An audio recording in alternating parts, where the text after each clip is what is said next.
Robbie, Empty Black. Yeah. Thanks for being here. Thank you. Thank you. We didn't have Eric here, but it sounds like we sound like a boy band if you say our names. Eric, Robbie, Rob. Sounds like a 90s rapper. It's so yeah. So Eric couldn't make it, but I appreciate you guys being here. You guys have always been super supportive of Slightly Fuzzed on Instagram, and I always appreciate that. And I'm stoked to finally get you on here. You guys got some music coming out, and I'm glad to have you on. You're also on Shane's label, The Dregs, and he's been on the podcast already, and he's a cool dude. So I'm glad he connected all the dots here, and here you are on Slightly Fuzzed podcast. Glad to be here, man. Thank you for having us. God, he was so stoned on your podcast too. He was just like talking to stuck in this flat affect. He's like, yeah, man. It's like, well, man, he's way nicer. He's way more fun to talk to you than that. You think so? I don't know him. The only time I really ever talked to him was there, and then I've seen him like in his stories a couple times, and he does seem a little bit more outgoing in his stories than he did on the podcast. Although I had a blast with him. There, nothing against how he was on the podcast. He was nervous, or he was on that wizard pipe thing beforehand. How did you guys end up with Shane and the Dregs Records? Oh man, it's kind of I guess it's a weird story. I feel like we ended up on there on accident because Drug Sauna wanted to do a split with us. Oh, really? So, yeah, Shane reached out to us and he was like, "Hey, I got this band Drug Sauna. They want to do a split with you dudes. Do you want to do that?" And we're like, "Yeah." And then he went to talk to Drug Sauna and they were like, "Yeah, we want to do our own thing first." And we were like, "Oh, okay." He's like, "So do you guys want to put out an EP?" And we're like, "Okay." So I hope he liked us before that. But it just kind of ended up like because we were the last band on the label, and then it kind of stopped after that. But I think it was. How did you guys know Drug Sauna, or how did they know you? Internet. Honestly, when well, this is kind of your first EP that's coming out, right? I mean, you had a couple singles up maybe at that point, or all we had available for listening at that point was some Bandcamp crappy recordings and the stuff that we were posting on Instagram, like iPhone recordings of practice and stuff like that. So when Robbie started talking to them and he came to practice and told us that they were interested in us and people were asking questions, I was like, first of all, like, people know who we are, like like that was the first surprise to me, let alone dudes in Canada and Boston. Yeah, they call them they're like sick ghetto blaster recordings, and I was like, thanks. So yeah, they reached out to us. I think kind of happened the same way we met you. Is like we try to be a positive online presence, whatever that means, and support other bands. Where I come from, it's really like a competition, and it sucked. I hated it so much. So when we started doing this, I was like, I'm just gonna pump other bands up because none of us are gonna make money. So I mean, and the one that does, like, why would you not high five them? Like, good for them. So yeah, I think it just came from that, pumping other bands up, people up who are doing a thing. Like Shane was like, "Hey, I got this money. I'm going to start a label." It's like, awesome, dude. Like that, we need more of that. And so I think people just found us that way. And I guess we don't totally suck, so that helps too, right? It's definitely a plus, yeah. People are stoked. I'm stoked. The people are stoked. And it's like going back to like whatever they heard before we put out this EP, they were listening to like the worst recordings. So in my head, I was like, if you like that, you're gonna love when we actually record it. Like for real. Yeah, no shit. Well, I have a couple quick questions just to break the ice, as they say, to get to know you guys real quick. They're stupid, but it'll be fun. Yeah, we're stupid. All right, you can include Eric in this. You can speak for Eric also, okay? That's easy. Who's the funniest in the band? Who's the funniest? Rob. I don't know. I think Eric's a goddamn spazoid, man. Eric will freak out over the weirdest shit, like for no reason. I don't know. We were talking about lights. Like, we need cool lights for our show in our group text. And he's like, what? Why? No, stop it. This is too much. You guys are doing too much. We're like, we're spitballing ideas, man. We're trying to evolve. He's like, how this works. I don't see any reason why we need to do that. No. So I don't know if I would consider that funny. It's funny for you guys. He's not necessarily a funny person. It's a funny dynamic because he has this like spaz moments where like the next day he'll be like, you know what? That was actually a pretty good idea. I don't know why I acted like that. He's like, who's the loudest? Who's the loudest person? Rob. Like our voice or like our instruments? No, not your instruments. Just the loudest personality. It's Rob. That's why I was like, you need more than just me on, because we're all different, and Rob's the fun one. Like, Rob's the dude that if you want to sell shirts, you show up with Rob, right? Like, because I'm like there's that meme, the dude that played Freddie Mercury, and then he's like him singing, and then it's like me at the show, and then me after the show, and it's him robot, and he's all like, that's me. I'm such an introvert. Like, I like people, but I don't know how to like mingle. So I'll just sit at the merch table, and then Rob's like, come get a shirt. What's up? I know everybody in here. All the drummers. Why do drummers know everybody? Yeah. Drummers are either crazy and don't talk to anybody, or they're like the party fun dude, and Rob's the party fun dude. And Eric's a spaz. So that's why we think he's the funniest. Because he's the funniest to us. Yeah. Who's the most metal? None of us. I think it'd be either Robbie, because of like his stance and how he plays. He'll like make himself bleed and shit from playing his bass. Or Eric, because he plays his guitar with only 5 strings, and he even pulls out the tuning peg from the 6th string. Yeah. That's pretty metal. That's like some extra shit, That is some extra shit. It's like, how low do you tune? Well, I don't have an E string, so what is that? Yeah, exactly. I got this finger and no E string. What is that? Yeah. That's pretty doomed. Who's the smelliest? Who smells the worst? Probably me. It depends. It depends where I'm coming from, but I work long hours, and after the gig, I'm definitely the sweatiest for sure. Yeah. So who's the smartest? This guy. Oh, this guy right here. I don't know. Robbie. Not making notes with all kinds of typos in it. I just find it funny that you're like a smart dude and you can't type. And I'm like, yeah, I don't know what that is either. I don't know if you know this, but Robbie's a fucking professor. Oh yeah. PhD, a pretty huge dick, but he's also pretty smart. Pretty huge dick.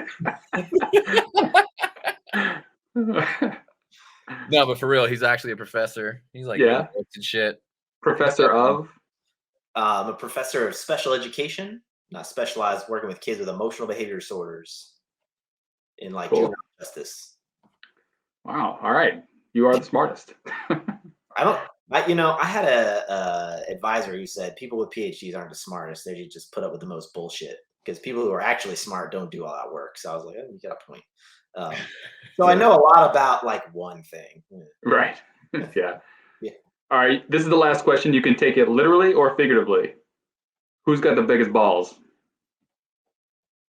I don't know. I've seen Rob in those tiny shorts. So does that mean I don't have the biggest balls? I don't know. They're pretty.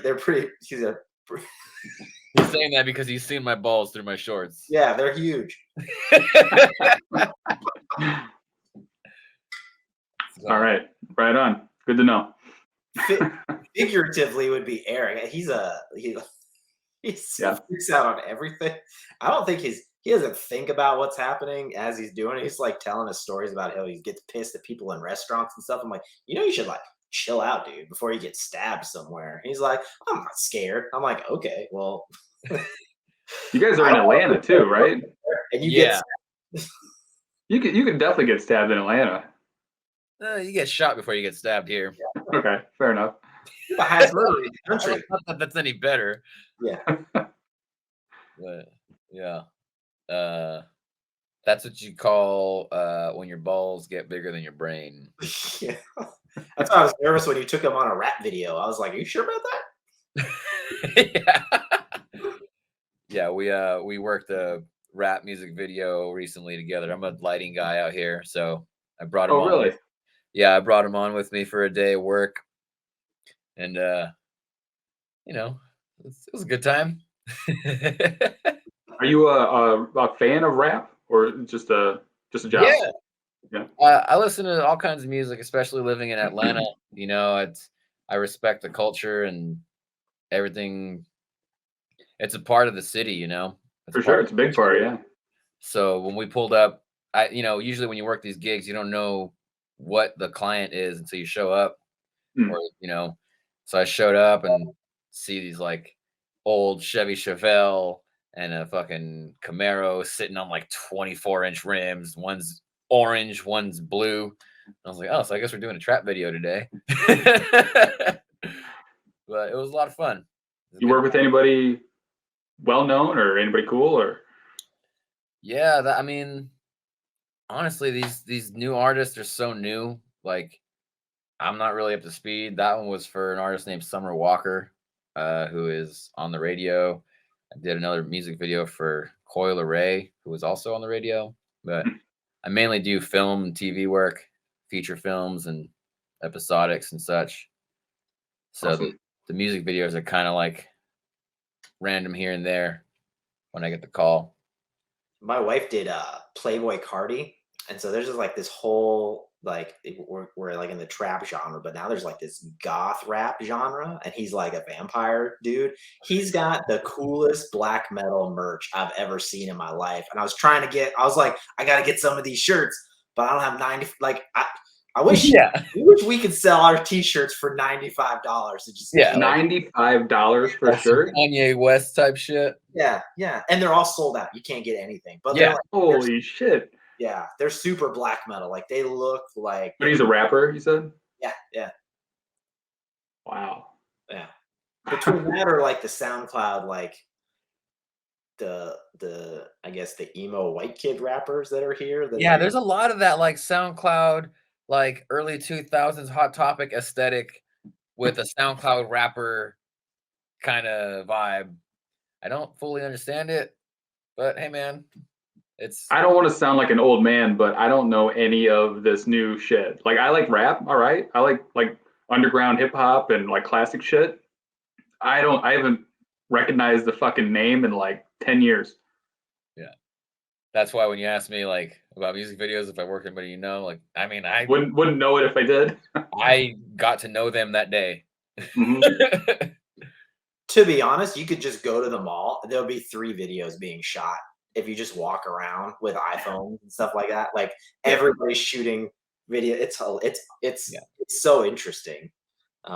Stunting at the mall. It's fun to watch. I saw the other day somebody posted it was like a car crash, and I think there's a car on fire, and somebody decided to do an impromptu verse.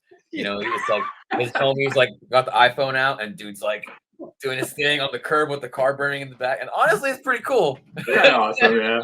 It's kind of awesome. Guerrilla filmmaking.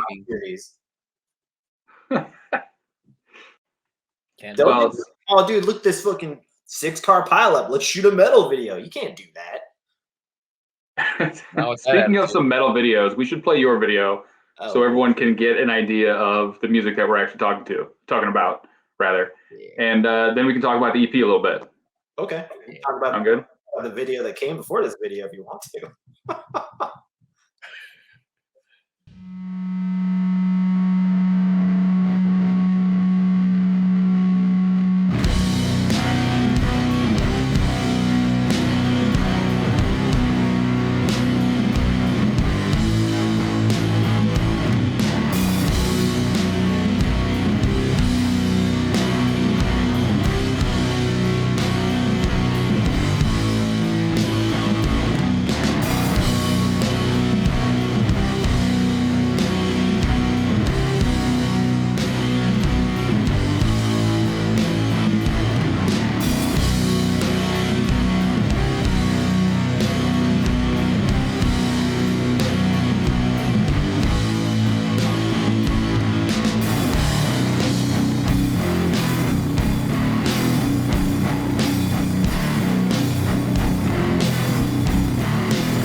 That was Hog Tied.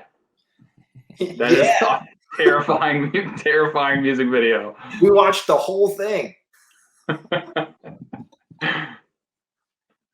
Who made this music video? My wife and I did.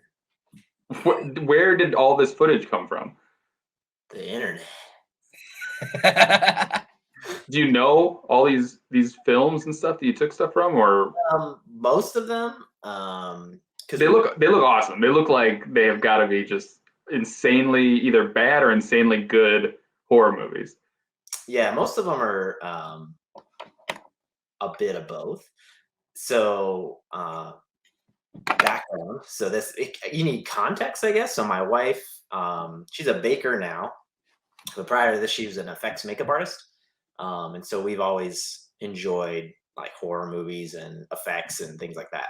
So that was kind of the idea behind Hog Tied was like, what if we made a video of just people freaking out to the song? Like that just seemed cool because everybody's videos were, I don't know, biker-ish things. And I was like, well, it's not really like, I mean, Rob's a biker, but I'm a nerd, so that doesn't fit. So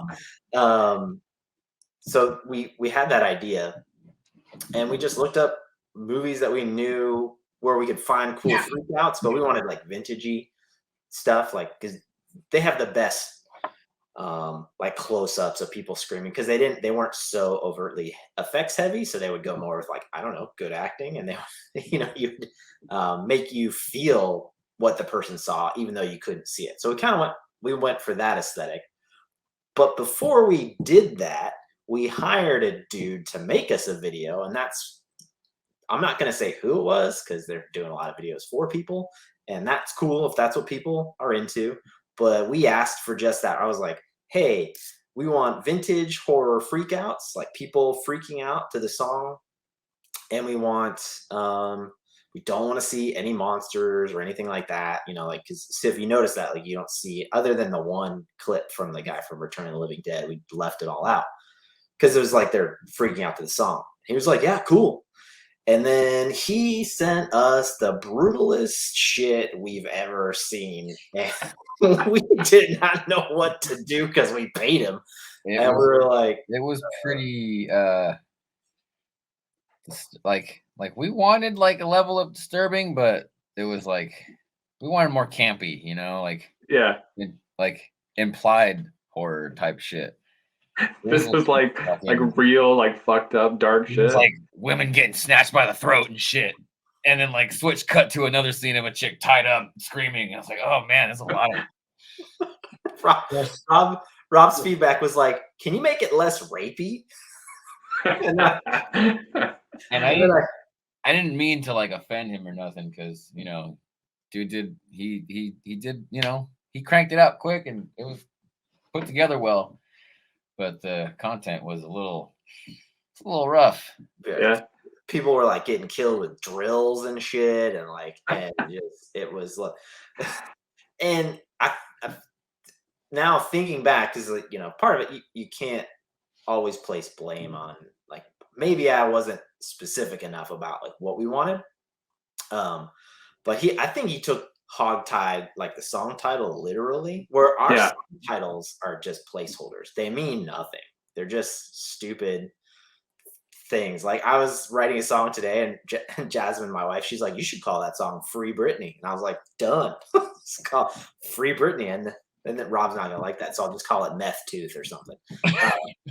Like they're just names. Well, in their defense, there's plenty of bands that would want the most brutal possible shit ever. So So we're like, metal band Hog Tied. He's like, yeah, I'm gonna get him. They're like pictures of chicks all tied up getting murdered, and I was like, I remember when I didn't ask for that though.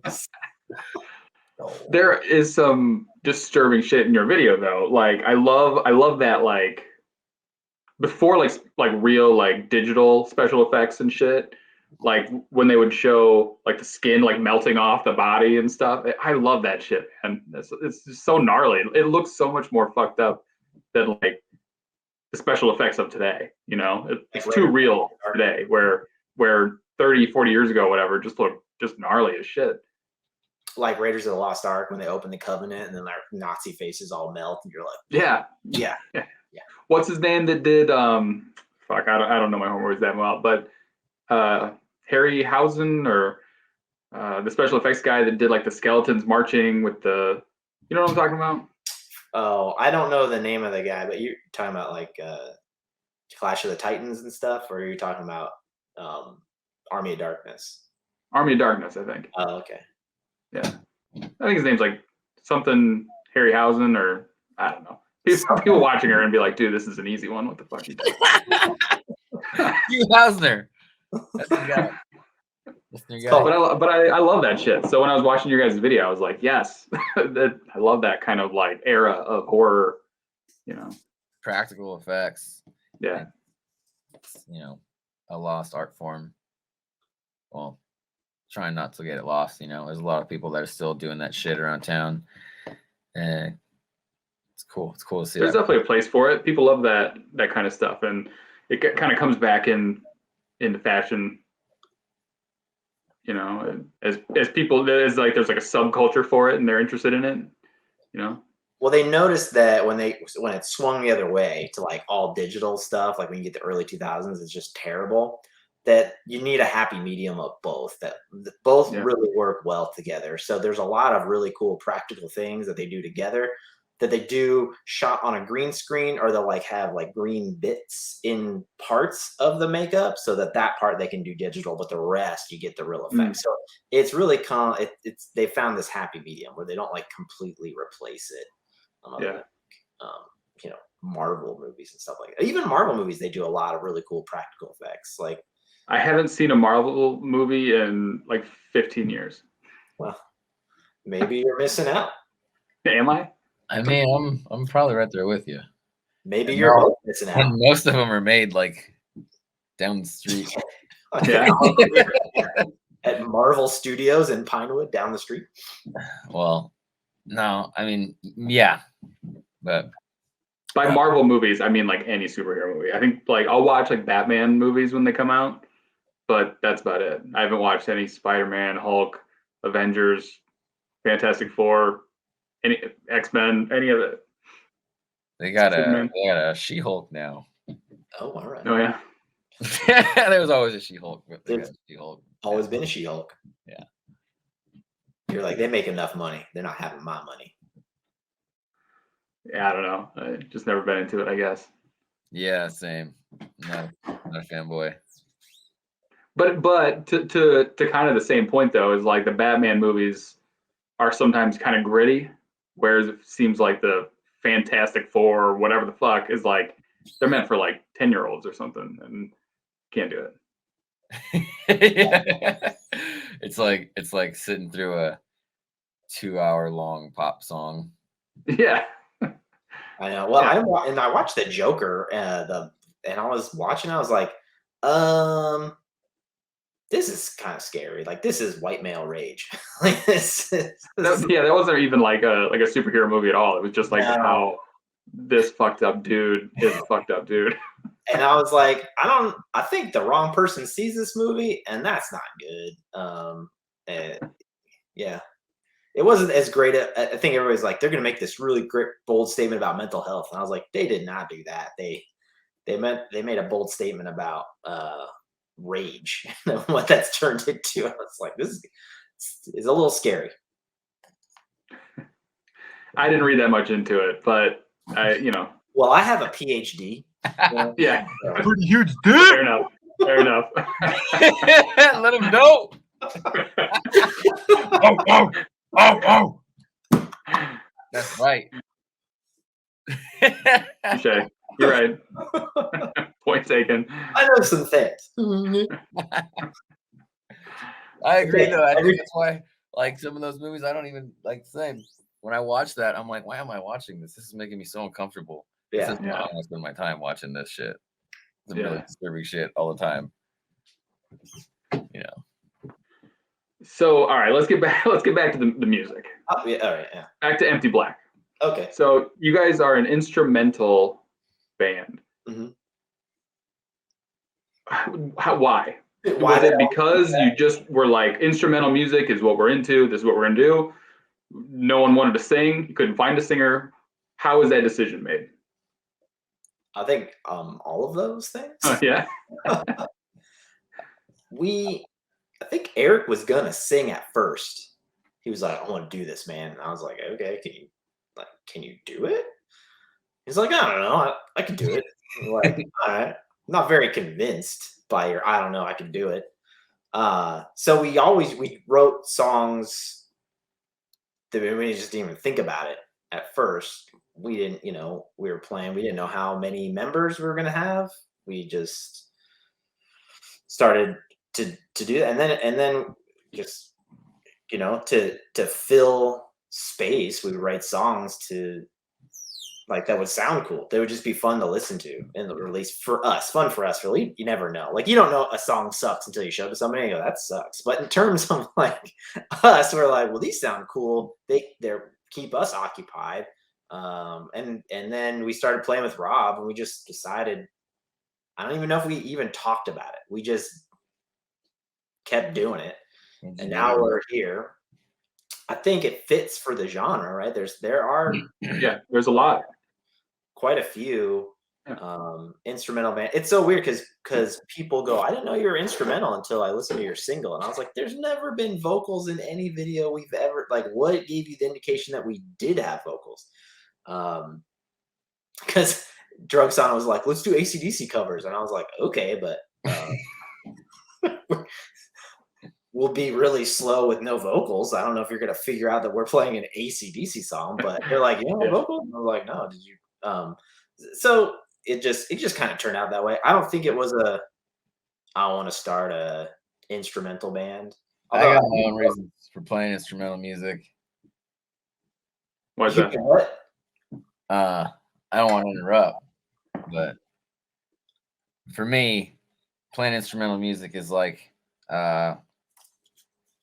when you listen to a song or read a book, or read a sign or some shit, it's a message, something conveying a message. We're not giving you language, we're giving you just the riffs, the music, and that's like universal language, it's like a painting, take from it, digest it as you will.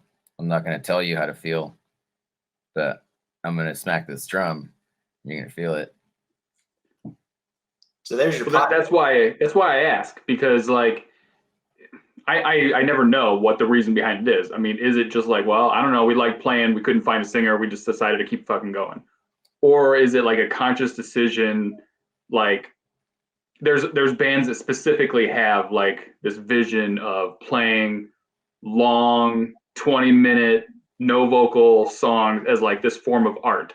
There's not songs, it's music in the form of like this art, where you have to like feel the music or listen to it at loud volume and feel the vibration of it and meditate to this like loud noise. So I was just curious, like, what was it for you guys going into it? Was it that deep, or was it like no one wanted to sing? We were like, fuck it, It could probably be anything in between for a lot of instrumental bands, I'm assuming. It's definitely a bit of both. I mean, I'm glad Rob took 2 bong hits before you asked that question because his answer came out real good. True, everybody talks too much. Shut up. Play a fucking instrument. Learn an instrument, Read a book. Learn another language. Like, for me, playing music with these guys is like, it's like seriously fucking like an outlet for me, Like, I don't have a therapist and shit like that. So like, when I fucking play with these guys, I play a certain way that I only play with these guys. You know what I mean? So yeah, every time we play is an experience, and we try to do that with our music, whether it be on the record or live, with our lights, with our riffs. And I agree. Same for me. Like I get so stoked when I get so bummed. Actually, I get real bummed. I'm like, oh man, we're not practicing this week. Like, fuck, what am I gonna do? Maybe I'll. Yeah. But we don't write. So if you listen to some instrumental bands, will just keep that formula too. And we are starting to break the whole like chorus verse bridge. Like our songs are just riffs now that like flow into one another. that just we feel will sound cool, because you can do so much more when you don't have vocals, because vocals always take center stage, right? Like they become some bands don't. Some bands kind of hide it in the mix, like Bosk, they do like a cool, it's like there but not there. But for the most part with vocals, they're going to be the forefront. And the drummer will have to do something very specific so that like the vocals can take precedent. Like you can't be doing wild shit all the time. But now with instrumental music, like we could just do wild shit. It's like almost free, like jazzy kind of stuff. Yeah. Which is just super fun. And we just started to lean into it because Eric also is like does noise.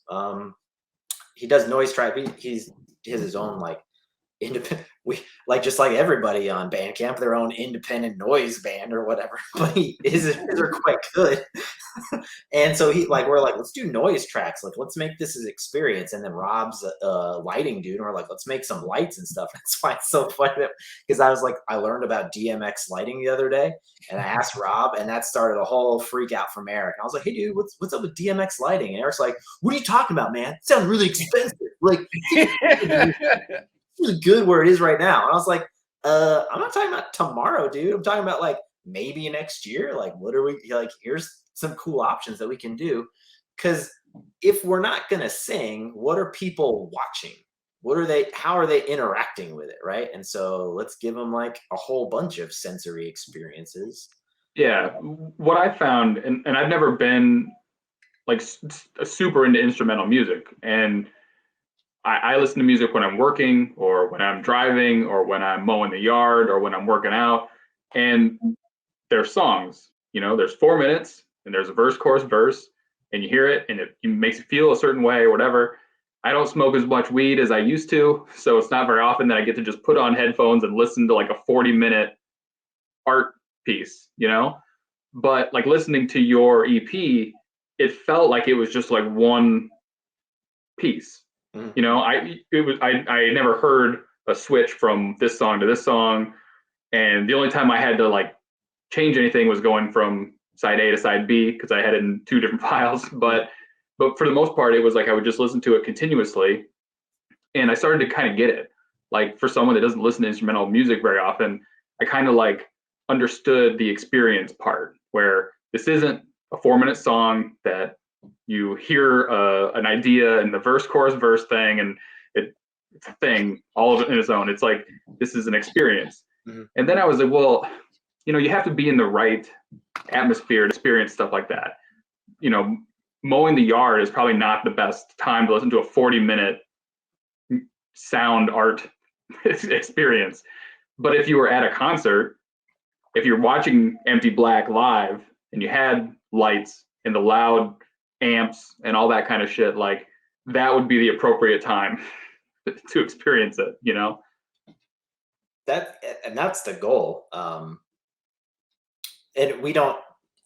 I'll never forget when I saw Neurosis a few years ago, and while they do have vocals, they do not talk in between songs. It's start to finish. Like, this is just what we're doing.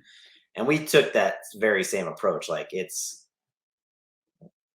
songs are going to happen, but we pick the order so that it's a cool ride for you. And that's it. Noise in between, all that stuff, unless Lewis is drinking in the back, our sound guy. God damn it. Oh shit. Oh man. Lewis, dude, we're trying to be cool. What are you doing? We had our guy. Shout out to Lewis. Lewis Lovely. Lewis Lovely is our recording engineer. He's the one who recorded our EP. He's also a local guy here. He does our live show whenever we can get him. Whenever we can get him. If we're lucky he's not on tour or something, he'll do our sound. And then it started off super profesh. And they started drinking. Don't do a boy like that. Don't throw him. No, he's cool. He's cool. We still fuck with him. So that's the goal. And so now we're just trying to build on that. So yeah.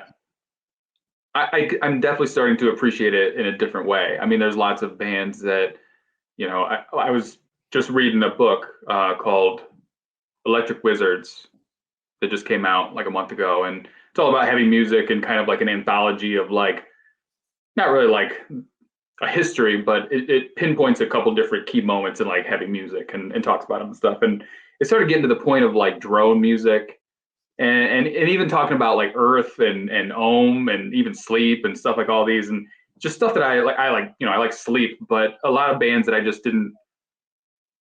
couldn't get into. It was too long and boring, and I just didn't get it. I just wasn't, I don't know. But then I started to kind of like understand the experience part of it. And, me working on a PowerPoint while listening to it is probably not the right time, and starting to understand like you have to be in the right mindset or the right environment to kind of to hear this kind of stuff. I don't know. I write a lot of papers listening to Bong Ripper. It's pretty like, Yeah. Yeah, puts you in the right state of mind. Our songs aren't that long neither. We could easily like do that, but I think we kind of just don't. We're like, this is the pace that works for us. This is the length that works for us. This is what sounds good. Is there like something you want to accomplish with this? Is there like an artist statement that you're like going for with this, or is it like just heavy music, having fun, or is there something that you're trying to accomplish with this kind of stuff? I feel like people are always trying to like, every time someone like says like, you guys are an instrumental band? Yeah. You looking for a singer? No. No. Like, and then they proceed to tell me how they can sing for my band, and I'm like, I said no. But I think the audacity, like the what's the word, Robbie? Like the fucking. That's right. That's the right word. Audacity. Yeah. Just like, shut up and listen. I think that's the message. Shut up and listen. Like, yeah, we did this. Yeah. Well, and that's why when I asked like you're an instrumental band and why, I didn't want to frame it that way to be like, why don't you guys have a singer? Because it was clearly like a conscious decision, and there's plenty of bands that make the same decision, but it is a curious thing. I am curious, like, what is the end game? What is there a reason for it, or is there something you're trying to accomplish with the music being instrumental as opposed to having lyrics, a very obvious, statement to make? Or is it more subtle than that? Without lyrics, it has to be a lot more subtle than that, right? Well, I think, and we can use our strengths without vocals so much better than we could with vocals. Aside from all the cool, it's I don't know. It sounds way more artistic. It's just an artistic expression, but it feels like it happened organically. Like this doesn't need or shouldn't have vocals. Yeah, and it's just evolving. And now it's like a lot of the riffs we're writing are not even in 4/4 time, which is also we're kind of trying to push the boundaries of the genre a little bit, and it's like getting a little weird, and it's pissing Rob off. I'm sure I'll come to practice. I'm like, check this out. And he's like, what the fuck is that? No, it's cool. I like it. It's just hard, but it's fun to play. It's what makes it cool. Yeah. But that's what can keep the songs like people like, so like you can bob your head to it, but it'll like sound weird to you. I don't know, like just take acid, it'll probably like make it awesome. Well, that's the other thing too, is that it wasn't like I was just hearing instrumental music that was missing vocals. It was entertaining enough on its own. Like you know what I mean? Like it wasn't like there was a song there and they removed the vocals out of it and you still had the same structure of like, this was probably where the chorus was, that was probably where the verse was. It didn't feel like that. It was like its own thing, which I think is important because otherwise you feel like it's lacking vocals. And I never felt like it was lacking vocals, And we also we get into it too when we play live. I don't know if you've seen any live stuff, but like I always hated bands that just stood there. And I was like, cool, you played it perfect. I could have listened to the record. I want to see, like, aren't you stoked on the music that you wrote? Like, aren't you hyped about it? Like Rob stands up, he gets all fired up. tear. I'm just throwing shit, bleeding. Like it's fun. Like have fun. Nobody stands within 5 feet of us yet, so we'll see. Like everybody's scared to come up front. And like, hey, it's cool, but To be fair, we did start during COVID and just kind of, been a band since COVID, basically. Yeah. So the live show thing has been a few and far between. Well, speaking of live shows, I talked to the band Hot Ram, which is from Atlanta, right? Hell yeah. And they told me, well, they didn't tell me the whole story. I'd like you to tell me the whole story of them changing the pitch on your instruments and you going out there and sounding more like a some sort of country band, they said. Say what? they did that. You don't even know what I'm talking about? No. They said that they changed the pitch on at least the guitars. Yeah, Eric wouldn't know. Yeah, his guitar's always out of tune. All right. I thought that was going to be a good story, and you guys don't even know what I'm talking about. Motherfuckers. They did what? They did what? Change the pitch. I was like, do we have pitch shifters? Or did they... How do you pitch a shift? Yeah. You shifted They what? didn't They shifted a pitch? detune your guitars? They did nothing? No. Man, I'm All right. Going to edit this part out. All right. And Eric's guitar is always out of tune. One's in tune, one's out of tune. So we didn't even notice. Fair enough. Or that setting is probably still on and we don't even know how to turn it off. And now it just sounds normal. They got the damn pitch shifters. I do have a question from our guest. I have a Patreon, and you can basically buy a question and ask a question during the podcast for about $10 a question. So we have one today for you guys, and I'll play it now here. $10. Hello, my name is the Dury King, also known as Jeff. And today I have a question for Empty Black on the Slightly Fuzz podcast. My question today is, what's it like getting venues in Atlanta? Is the rock scene there more prominent than the hip hop? It's a question I'd like to know. I've been to Atlanta personally, and in my own opinion, I see a lot of hip hop and trap related artists there. It'd be interesting to know if the rock scene was just as prominent. Thank you. Have a great day. Rob's the scene guy. Ask Rob, yeah. It's pretty cool. There's a lot of cool shit going on. Places like the Masquerade and the Earl and 529 they've been having some of the best bands through here. So the supporting local scene is pretty good. And then you got the Mastodon guys who, run our practice space, and they're at all shows. They're out here supporting the local scene too. And they have their own practice space that you guys rent from? Yeah, I think some of the guys run our Ember City, where we have our rehearsal space. Oh, cool. We share a space with our buddies from Order of the Owl. It's a cool spot. It's a cool spot to be. Bill shows up. He's like, "Hey, you guys got a beer?" And we're like, "Hey, Bill from Mastodon." Like, yeah, man. You want what kind you want? Oh yeah. Also, can you fix the chirping from the fire thing? Like, you haven't fixed that yet? He's like, "Oh, where's it's coming from?" I'm like, freaking beers, Bill. Yeah, so that's kind of cool, Do you think it's still definitely a hip hop town though? Yeah. It depends where you hang out. Depends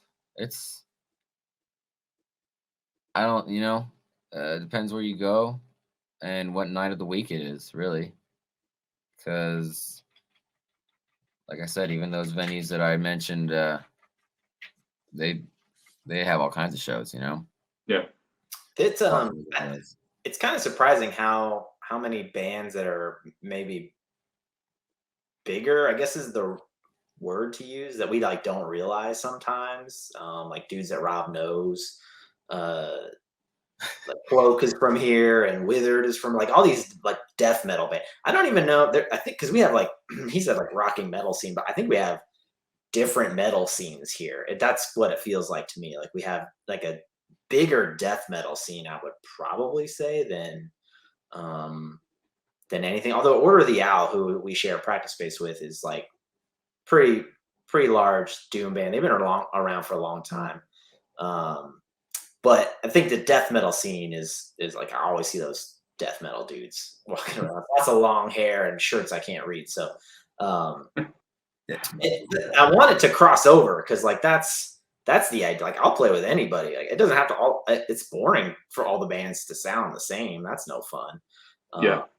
But also, there's a Booker Amos Rifkin. He's like a major heavy talent booking agent here too. So we have a lot of people coming through here, but getting booked out of here too. So there's a lot going on. But like Rob said, you could hit 5 different venues on any night, and it will be. And the Masquerade is 3 different stages. So then like 7 options really. Yeah.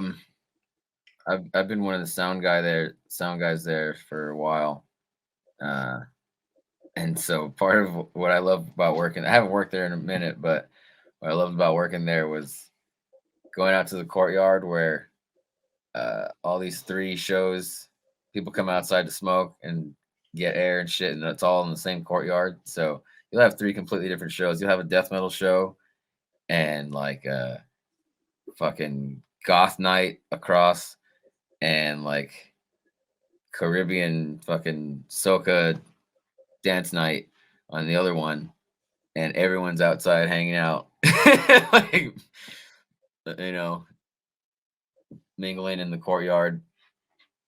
So when I first moved here, I went to a black metal show for this band called Dark Funeral. They're from Sweden, and you know the whole like classic black metal, like what you think about when you think black metal, like right, big like spikes and corpse paint and all that stuff.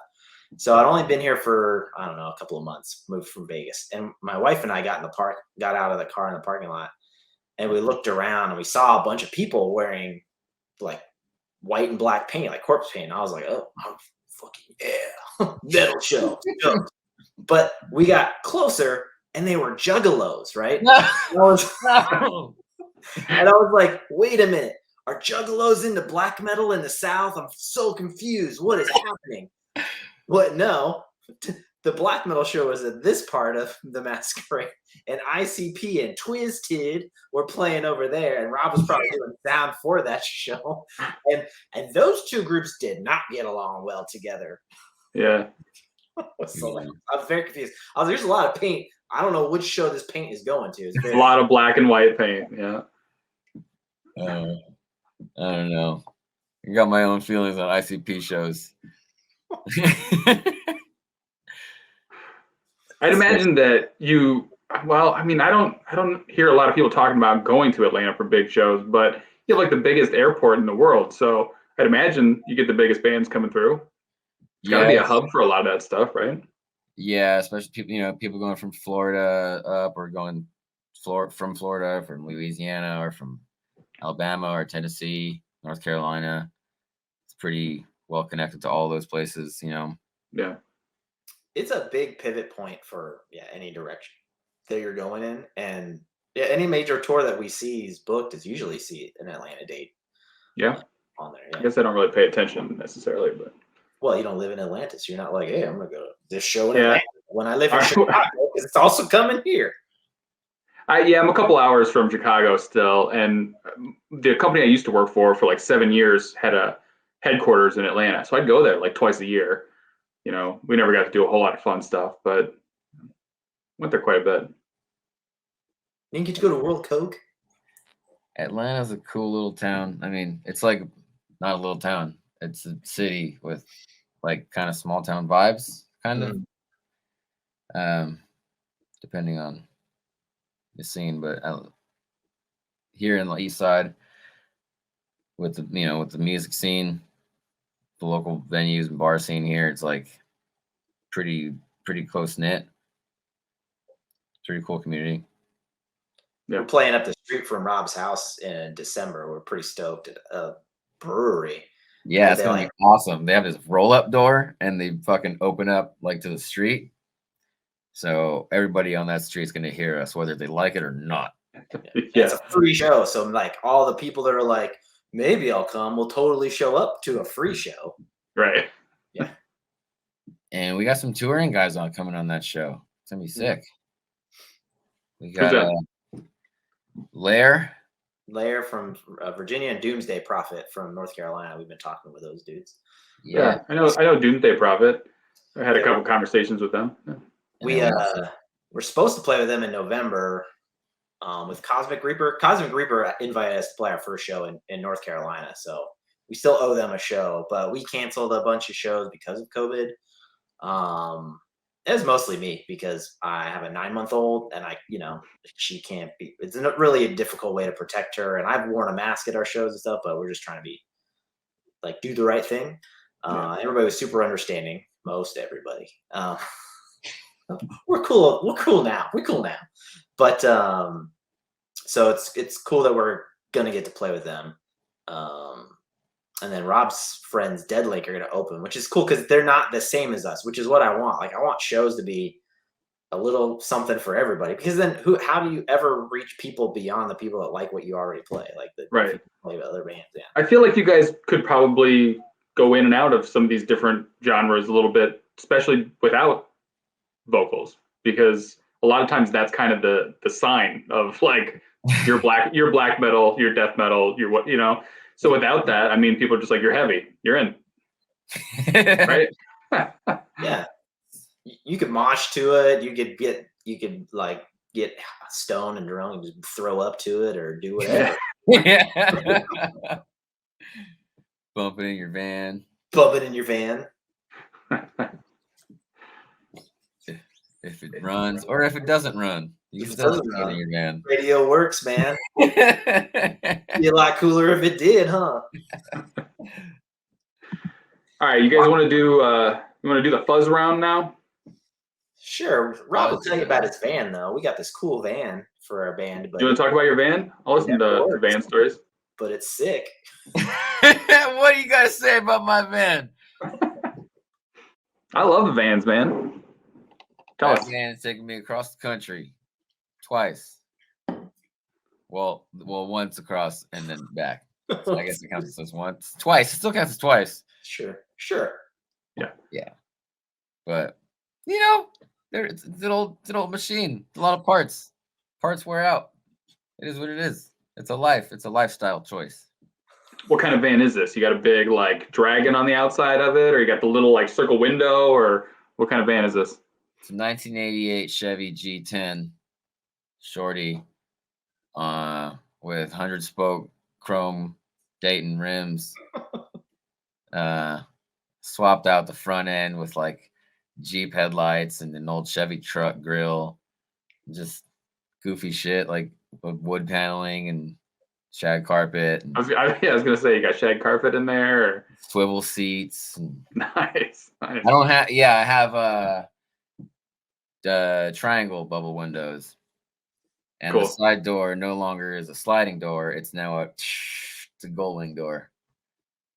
Like a DeLorean. Yeah. Like goes up. Yeah. Oh shit, that's awesome. Oh, yeah.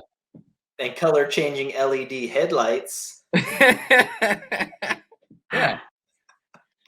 That van is like, that's fucking a lot of my just like it's a turd that's polished, but that's my turd, Yeah. When some shit breaks on it, I'm like, fuck, I was getting to that, and now now it's time to fix that. Like some people get mad at their cars, like, oh, it's a lemon, but it's like, no, like that shit broke because it's fucking 1988. Was that 30, 40 years old? Jesus. Yeah. I don't know, something like that. But Shane said he was going to get a van too. Did he get his van yet? I don't know, man. Is he about this life? I don't know if he's about this life. I think he said he was going to get a van. I think he said so, but I don't know how you run a record label and fix a van all the goddamn time. But yeah, he can, not with that attitude. I thought he was just gonna wear a thong and live in the woods anyway. Yeah, exactly. I'm ready. When you lose all your bitcoins and the fucking Skynet crashes, when the system goes down, I still have my my gas guzzling dinosaur cars. I think a gas crisis is a part of all that, though. So we'll see. Mad Max. I'm pretty sure that's the. Do you have a tape deck in that thing, or how do you listen to music in there? In the van, no, it's got Bluetooth and CD and all that shit. You made some upgrades to this thing, huh? Yeah, it's got two 12-inch subs and 6x9s in the back and the wall. It's pretty sick. I like it. But tapes are back, man. Look, we got them. Where is it? Yeah. Boom. Yeah. We got Dude. Very cool. Yeah. Where'd you get that? Let me get one. I got tapes. I got tapes and test presses. Dude, I got stickers. Come over, pop the trunk. Let me get some of them tapes, boy. I do have a tape deck in my 82 S10 truck. So the S10. Pop that bitch in the S10. Shane paid for the tapes. I don't think we can give them away the way you give away shirts, though. I think we have to. I'm not going to do that anymore, I promise. I got one of those shirts. You did, but that was an official raffle. You wasn't. We played a show with Heavy Temple, and we left. And Rob stayed with the merch and got drunk and gave everybody shirts. I was real friendly that night, man. It's called marketing. Yeah. And then he texts us. He's like, "Hey guys, I'll help out with the next batch because I might have given away like 10 shirts last night, but I don't really remember." And I'm like 7, I think. And then I opened our merch thing and I was like, "Oh, cool, Heavy Temple hat and shirt and sticker pack." I was like, "Did you trade? Did you trade for these?" Yeah, we did. Worth it. Did you enjoy your shirt? shirt? I also bought some shit, like we like bought each other's shit. It was cool. We support each other. Did you like your shirt, Ryan? I did. It's definitely the most like metal looking shirt that I own now at this point. Sweet. But it's soft. It's very soft. Yeah. That's the most important thing, right? I get so pissed when I find cool shirts and they're not soft. Dude, these slightly fuzzed baseball tees that I got, soft as fuck, man. Hashtag soft as fuck. Hashtag soft as fuck. Soft as fuck. Metal band tees on heavy cotton that tear up your nipples. Like, get the fuck out of here with that. The worst. I hate that. You're like, what is this, man? We can be metal and be comfortable. Well, there's no flex to those shirts either. Like I bend over once and now it's all stretched out. Like it's all stretched out by like 9 a.m. Come on. I hate like the t-shirts that I got, like they're like cool ass t-shirts that I love, but the print, but the actual cut of the shirt is like weird. So it's like a crop top or it's like a boxy sleeves and shit. It's like some bootleg shit. Like I've got a Stone Cold Steve Austin shirt that I love, but it's like kind of fits me like a little kid shirt, And like I can really tell, especially if I've been drinking a lot, I got a beer belly going. I'm like, oh man, I can't wear this shirt right now. It's a little belly shirt. I got a little coat. Yeah. Yep. Gotta get the All right, let's do this fuzz round thing here. All right. I hope we're good at it. All right, just so you get an idea, I know you guys have seen some of the covers, but just so you get an idea, I'm going to show you the ones that I did here. Pussy Slayer. I'm going to show you some images, and you got to come up with something funny for an album cover. All right. So that's one that I did. We forgot to sacrifice. I did that one. All right, first one. Ready?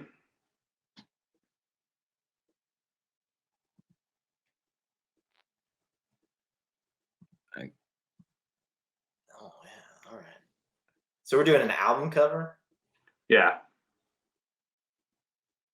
That sucks.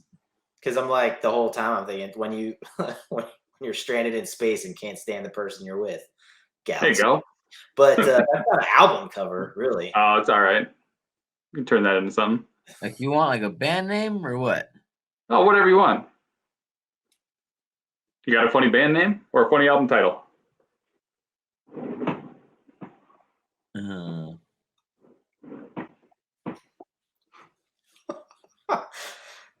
So far, off to a good start. No, I thought yours worked. Damn, I suck at this game. All right, we'll move on to the next one. Here's an easy one. Oh yeah, I'm pretty sure that is a Cannibal Corpse cover, isn't it? Diamond, Jesus fucking Christ! Am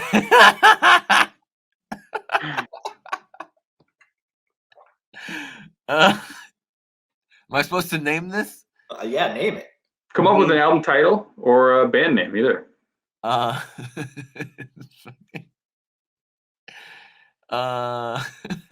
yeah, the band is Baby Doll, and it's like a Riot Girl band, right?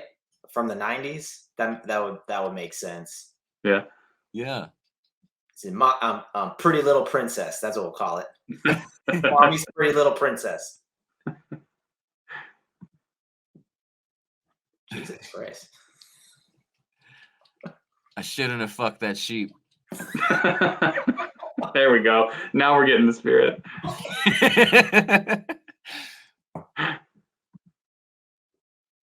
Is that Tom? Is Freddie Got Fingered? Where is he standing? In front of a green screen. It's got to be a grease. Like, I want to look metal as fuck, but at like the French Riviera. Yeah, I was gonna say, but I'm on vacation right now. So. But I'm also hungry. Red in the braid. Like, didn't you get the memo, dude? Like black or nothing. Hungry for riffs. Hungry.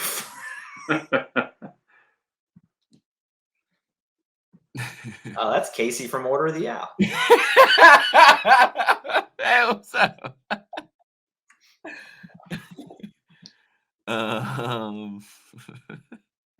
There's that band Mama Doom, right? This dude is Papa Doom for sure. Papa Doom. Papa Doom, but he's like so serious. I needed 2 skulls. Yeah. That dude does magic in his spare time for sure. Yeah, it kind of looks like he's about to do a magic trick with those. He's about to do magic. Like, it's like Chris Angel. Yeah. Everybody wants some. Want some too. Everybody wants some by Van Halen. I know the one. Very nice. I love the flat affect. He's like, they just, oh, all right. Oh, damn.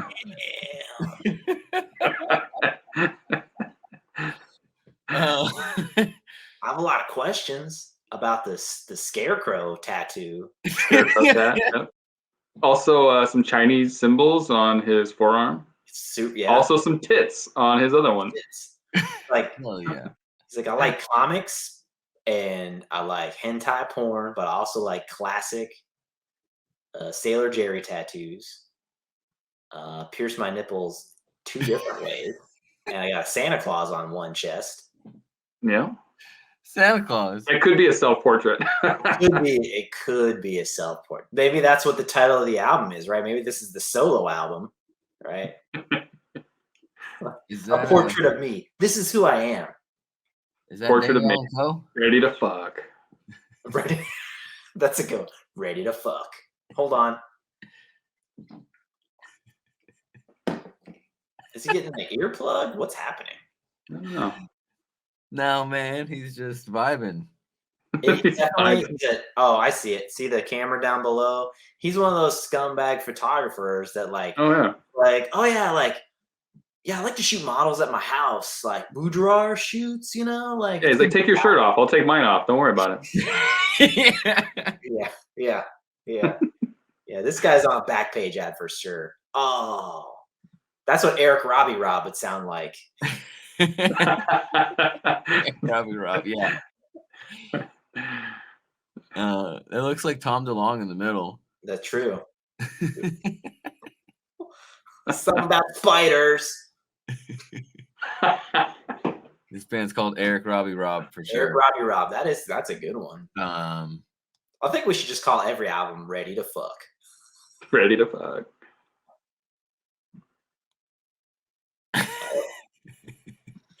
All right. Are they playing a bathroom? Like, this is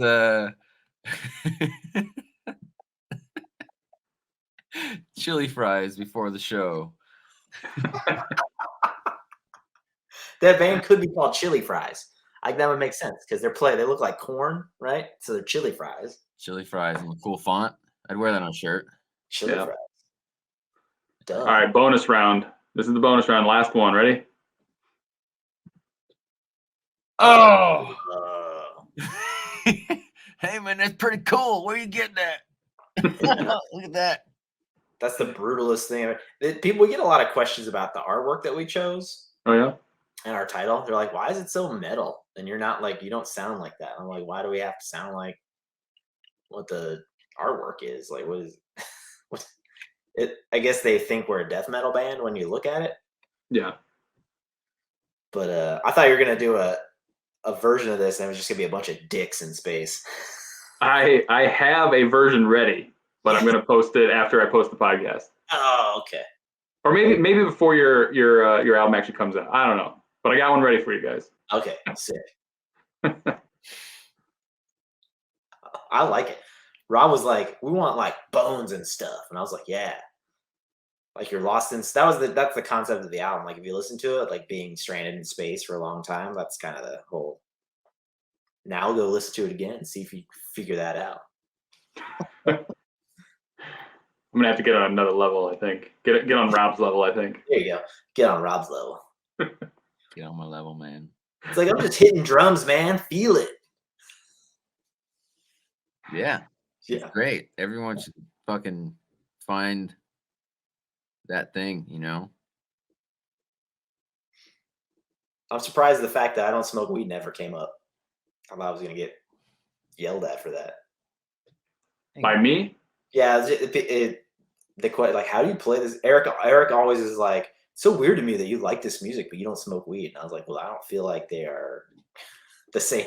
You have to do that to do. Yeah, that's the thing though. Is like I got two little kids now, and I got a full-time job, and like I like smoking weed, but I almost like forget to at this point. It's just like 2, 3, 4 months go by, and I go, yeah, I don't know, I haven't smoked anything in a long time. When Rob had COVID, he was like, man, I can't do anything. I'm just locked up in my house. I can't even smoke any weed. Couldn't even smoke weed. You couldn't even get your dealer to stop by? No, I mean I had weed. I fucking had COVID. My lungs were working. Oh, you had COVID. Oh, you literally had COVID. Oh, I Yeah. gotcha. Yeah, Yeah. I went probably like a month without smoking weed, which is like 30 days longer than I'm used to at a time. Yeah. You know what I mean? Yeah. Back to practice, and he's like, oh man, all this weed is old. But Eric's like, can I have it? Yeah. I was like, dude, it's like brown. It's like crumbly. Still get you a little high. He's like, He's so funny. I gave him like the whole thing. I was like, I don't even want this, dude. Like, This is like the hilarious. This is what makes him funny because he'll be like coming to practice, be like, I brought some weed. Hey Rob, I brought some weed. this. And we send emojis of the Salt Bay because he brings like a sprinkle. Like it's just enough. So we're like, hey man, you gonna bring a sprinkle? Oh yeah. Well, he's old school, man. He's got his little dugout, you know. He's a little more old school, more old fashioned. I get it. We're gonna have to get Eric on the next one to defend himself, I think. But Nah, he will agree with this. We say all this stuff to his face. He's like, I like to be mysterious, and I was like, yeah, it's also because you don't like technology. Have you ever seen Phil Hartman as the caveman lawyer in SNL? Yeah, a long time ago, but yeah. I send him pictures of that all the time where he's like, your world frightens and confuses me. I'm just a caveman. Like this. Yeah, for sure. You guys caveman riffs though. That he does That's well. all that's important. He sent me 2 while we were doing this. Hell yeah. Oh yeah. Yeah. That's the thing, is like we have been in lockdown so long, we just wrote we have so many songs. So what's next then for you guys? You gonna get back in the studio? You gonna try to play some more shows first, or what are you thinking? Well, we've got one show booked right now, but I'm really looking forward to putting out this EP and like getting ready to show off what we like the other songs we have up our sleeve so far, and start moving on to the next one. You know, this whole process was fun as shit, and I'm just eager. But you know, everybody's got their own life. There's a lot going on. Everybody's got shit going on, so we hit it at the pace that we can. But definitely want to show what we've been working on. The music changing at all, or keeping with the same pace as the EP, or what do you guys? It's keeping with it, I think, but also like there's some flavors of some new shit that we haven't done on those 4 songs on our EP, you know. And also even now, we recorded those songs. How long has it been? Like the beginning of this year, like. Yeah, it's been 6 months at least. Beginning of springtime. Yeah. And I feel like even since then, we've played our first couple shows, and that's kind of changed how we even play the songs a little bit. So, like, if you see us today or hear us today playing the same songs, they're slightly different, you know, or they're played the same songs, but I play them slightly different. I know I do, and I think they're better in my opinion, but like, so definitely eager to show off what we've been doing, but to do it right, you know? Yeah, it's I mean, at this point the world's just kind of dictating what we do. We are going to start playing. I've been trying to reach out to some people. We would like to do like a tour, maybe sometime in the late spring, early summer, something like that. And we're just making connections with bands and writing as many songs. We're inadvertently headlining in December. I think it just kind of worked out that way. So we're going to try to break out some more songs that we have. We're working on lighting a lot, or just talking about it, much to the disgruntled Eric. But we think it's really important. It makes it, you know, when we played with Heavy Temple, they liked the music, but the thing that they said to us was like, it was really smart of you guys to bring your own lights, like control all aspects of what you're gonna look like, because you just never know. Yeah. So think about those types of things. I would like to record, but I'd like to record a full length. So we're hoping maybe the EP and doing some shows and stuff like that, maybe get some attention to some other people. But I mean, either way, I'd love to work with Shane again, because he's been nothing but awesome to us, and we're loyal people. So if he wants to do something, I would work with him over other people. You know, I wouldn't jump ship or anything like that. We just, you know, the purpose of working with labels is to really just help us get our music out. It doesn't matter the platform. I feel like we like to put in our own work. I don't want to leave it up to somebody else. So that's how you end a sentence. You just say so.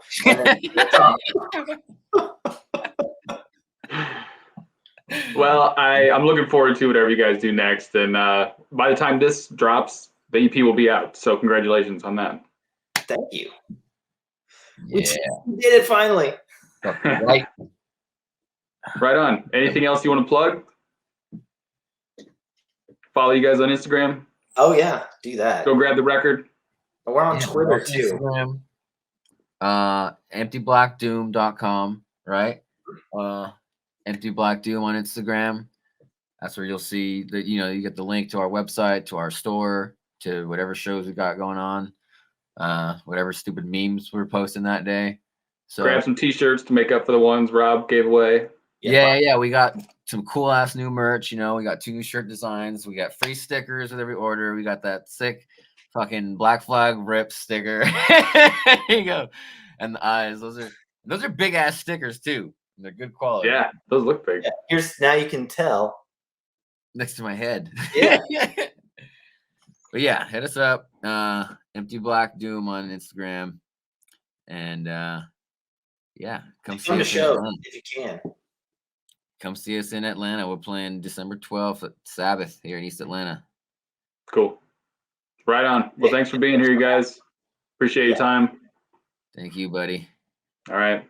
We'll talk later.